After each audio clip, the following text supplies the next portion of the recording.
መሳደብ የሚያስከብርበት ዘመን ላይ ነው ያለነው። ያሳዝናል። ኖ አትሾዱ። መሳደብ አያስከብርም። ክብር ማለት አርን የሚደረግ ነገር ነው እንጂ ይሄ የሆነ ሰው ስለሰማው ምናምን ነገር ሪስፔክተር ነው ማለት አይደለም። ብር ይዞ መገኘትና ሪስፔክት አርን መደረግ የተለያየ ነው።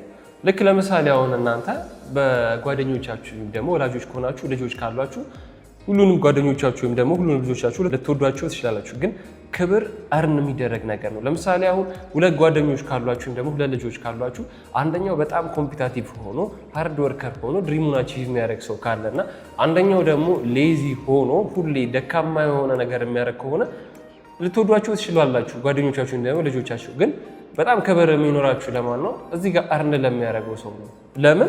ሂዝ ወርኪንግ ሃርዳ መስራት ያለበትና ማድረግ ያለበትን ነገር እያደረገ። ስለዚህ የሶሻል ሚዲያ ዘመን በጣም የሚያሳዝን ነገር ነው። ማንም ሰው ቁጭ ብሎ ማስክ አድርጎ ወይም የተለያየ ነገር አድርጎ በስክሪን ፊት ቁጭ ብሎ ሊያወራ ይችላል። በአካል እንደዚህ አይነት ሰው ነው አይደለም። ስለዚህ ካራክተር ክሬት እያደረጉ ነው ማለት ነው። ስለዚህ መሳደብ ሪስፔክት የሚያስደርግ የሚመስላችሁ ሰዎች ካላችሁ ኮምፕሊትሊ ተሳስታችኋል። ሪስፔክት አርን የሚደረግ ነገር ነው እንጂ ይሄ ዝም ብሎ ብዙ ሰው ስላየው ላይክ ስላገኘ ሪስፔክተር ነው ማለት አይደለም። ስለዚህ ሪስፔክት አርን የሚደረግ ነገር ስለሆነ ሃርድ ወርከር መሆን መቻል አለባችሁ ማለት ነው። ለማንኛውም ራኔ ሞዴሊንግ አካዳሚ በዚህ ክረምት የተለያዩ የሶፍት ስኪል እና የሞዴሊንግ ስልጠናዎችን ስለሚያሰለጥን ባዮ ላይ ባለው ስልክ ደውላችሁ አሁኑ መመዝገብ ትችላላችሁ።